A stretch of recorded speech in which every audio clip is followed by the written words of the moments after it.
کہ اللہ اچانک حکم لائے قبلے کو بدلنے کا. سنو بہت توجہ سے، بہت اہم باتیں ہیں. حکم لائے قبلہ بدلنے کا، دیکھنا چاہتے ہیں کہ کون نبی کے ساتھ ساتھ پلٹ جاتا ہے بیت المقدس سے بیت اللہ کی طرف، اور کوئی نہیں کہ نہیں جی وہ پہلا قبلہ ہی صحیح تھا، بس اس کو بدلنے کی ضرورت نہیں تھی. آزمانے کے لیے لائے حکم. ہم دیکھنا چاہتے ہیں تو یہ غور کیا کہ اللہ رب العزت دیکھنا چاہتے ہیں اس مجمع کو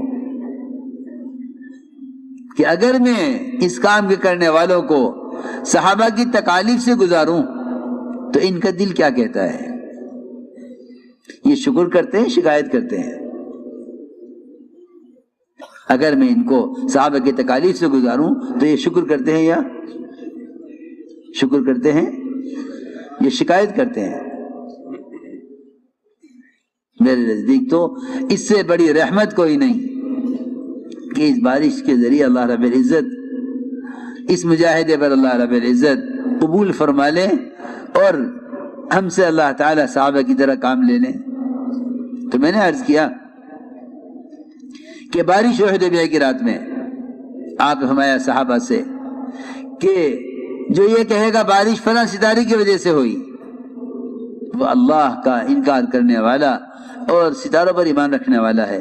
جو کہے گا بارش اللہ کے حکم سے ہوئی، وہ اللہ پر ایمان رکھنے والا اور ستاروں کا انکار کرنے والا ہے.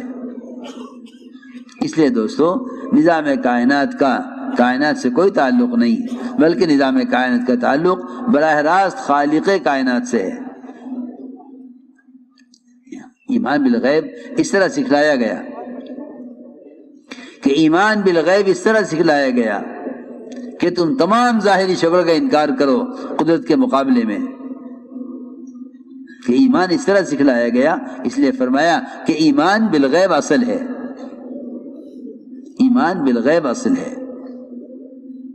اس لیے حضور اکرم صلی اللہ علیہ وسلم نے اپنے صحابہ کو ایمان بالغیب سکھلایا، اور واقعی ایمان بالغیب کہتے ہی اس کو ہیں کہ محمد صلی اللہ علیہ وسلم کی الہی ہوئی خبروں کو محمد صلی اللہ علیہ وسلم کے اعتماد پر یقینی مانا جائے. اسی کو ایمان فرمایا کہ جو خبر آپ لے کر آئے ہیں اس خبر کو یقینی مانا جائے آپ کے اعتماد پر. قرآن نے ایمان اس کو کہا ہے. اس لیے حضور اکرم صلی اللہ علیہ وسلم نے امت کو وہ خبریں دی ہیں جس سے ایمان والوں کے ایمان کا امتحان ہوتا تھا اور ان کے ایمان میں اضافہ ہوتا تھا. منافقین خبریں سنتے تھے، ان کے شک میں اضافہ ہوتا تھا، اور اللہ کو نہ ماننے والے وہ خبریں سنتے تھے تو ان کے انکار میں اضافہ ہوتا تھا.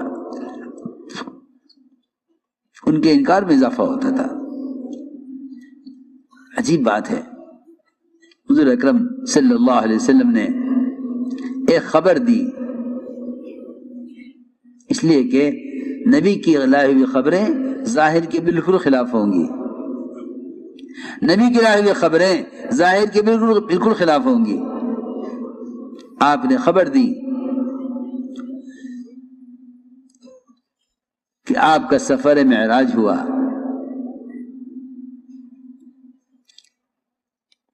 رات کی کسی ایک حصے میں جسم کے ساتھ تمام آسمانوں کی سیر، 1 مہینے کا سفر بیت المقدس تک، بیت اللہ سے بیت المقدس تک 1 مہینے کا سفر، وہاں سے آسمانوں کا سفر رات کی کسی حصے میں ہو گیا. آپ نے صبح خبر کی لوگوں کو. ابو جہل کو پتہ چلا، سب سے بڑا کذاب آپ کو جھٹلانے والا، اس کو ہی بتلایا. یہ نہیں کہ تو مانیں گے نہیں، یقین نہیں کریں گے، ان کو نہ بتلاؤ، ان کو بتلایا. ابو بکر صدیق رضی اللہ عنہ کے بعد لوگ دوڑے ہوئے گئے کہ دیکھو تمہارے ساتھی کیا کہہ رہے ہیں. یہ کیا کہہ رہے ہیں کہ رات بیت المقدس کا سفر، یہاں سے 1 مہینے کا، اور وہاں سے آسمانوں کا سفر.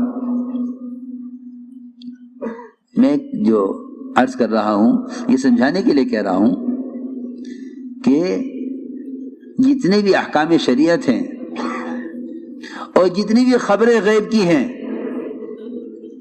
ان تمام خبروں کو محمد صلی اللہ علیہ وسلم کے اعتماد پر اور آپ کی لاہری خبر کو آپ کے اعتماد پر یقینی مانا جائے، آپ کے اعتماد پر اس کو یقینی مانا جائے کہ ہاں یہ بات حق ہے۔ اگر نبی کے ساتھ سب کچھ ظاہر کے مطابق ہو تو پھر نبی کی بات پر یقین کرنا کوئی کمال نہیں ہے۔ وہ خبر دیں گے ظاہر کے خلاف، وہ خبر دیں گے ظاہر کے خلاف، تم ظاہر کے خلاف جو خبر آئے اس کو یقینی مانو نبی کے اعتماد پر کہ آپ فرما رہے ہیں اس لیے ہم مانتے ہیں۔ میرے دوستو عزیزو، یہ واقعات ایمان بالغیب سکھلانے کے لیے تھے، بلکہ حضور اکرم صلی اللہ علیہ وسلم نے اپنے صحابہ کے ایمان کا امتحان بھی لیا کہ دیکھنا یہ ہے کہ انہیں ہماری بات پر کتنا یقین ہے۔ آپ صلی اللہ علیہ وسلم نے ایک دیہاتی سے گھوڑا خریدا، فرمایا گھوڑا کتنے کا ہے؟ اس نے کہا کہ اتنے کا ہے۔ معاملہ ہو گیا، آپ گھوڑے کی قیمت دینے کے لیے آگے بڑھے، گھوڑے والا گھوڑا لے کر پیچھے تھا، آپ آگے بڑھ گئے اس لیے کہ آپ جلدی قیمت دینا چاہتے تھے۔ لوگ ملے گھوڑے والے سے، گھوڑا بیچو گے؟ اس نے قیمت بڑھا کر یہ نہ کہا کہ یہ گھوڑا بک چکا ہے، اسے قیمت زیادہ ملنے لگی، اس نے پوچھا آواز دے کر کہ اے محمد صلی اللہ علیہ وسلم، آپ گھوڑا خریدیں گے ان کو بیچ دوں؟ آپ نے فرمایا یہ گھوڑا تو میں تم سے لے چکا ہوں، تو میں خرید چکا۔ اس نے کہا نہیں، میں نے آپ کو نہیں بیچا، قسم بھی کھا لی اس نے، روایت میں ہے واللہ ما بعتکہ، خدا کی قسم میں نے آپ کو نہیں بیچا۔ فرمایا میں تو لے چکا ہوں تم سے، معاملہ ہو چکا، میں تمہیں قیمت دے رہا ہوں۔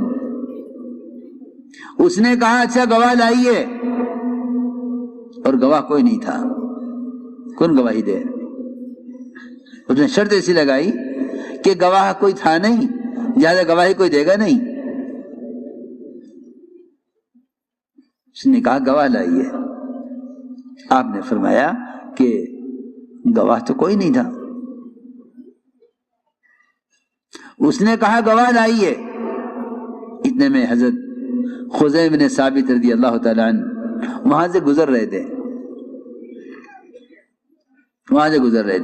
انہوں نے دیکھا کہ دیہاتی آپ سے گواہ مانگ رہا ہے، انہوں نے آگے بڑھ کر گواہی دی کہ میں گواہی دیتا ہوں کہ آپ نے گھوڑا اس سے خرید لیا تھا۔ آپ نے فرمایا صحابی سے تم نے گواہی کیسے دی؟ تم نے گواہی کیسے دی ہے؟ اس سوال کا مقصد گواہی کا انکار کروانا نہیں تھا، اس سوال کا مقصد گواہی کا انکار کرانا نہیں تھا، اس سوال کا مقصد صحابی کے ایمان کا امتحان لینا تھا۔ دیکھو بہت ضروری بات ہے، اس سوال کا مقصد صحابی کے ایمان کا امتحان لینا تھا۔ خدا نہ کرے انکار کر دے تو کفر ہے کہ مجھے تو نہیں معلوم کہ آپ سچ کہہ رہے ہیں غلط کہہ رہے ہیں، میں تو تھا نہیں موقع پر۔ اور اگر اپنے سننے دیکھنے سے زیادہ یقین محمد صلی اللہ علیہ وسلم کی لائی ہوئی خبر کا ہے تو پھر یہ ایمان ہے۔ جواب دیا میں کیوں نہ تصدیق کروں، میں کیوں نہ گواہی دوں؟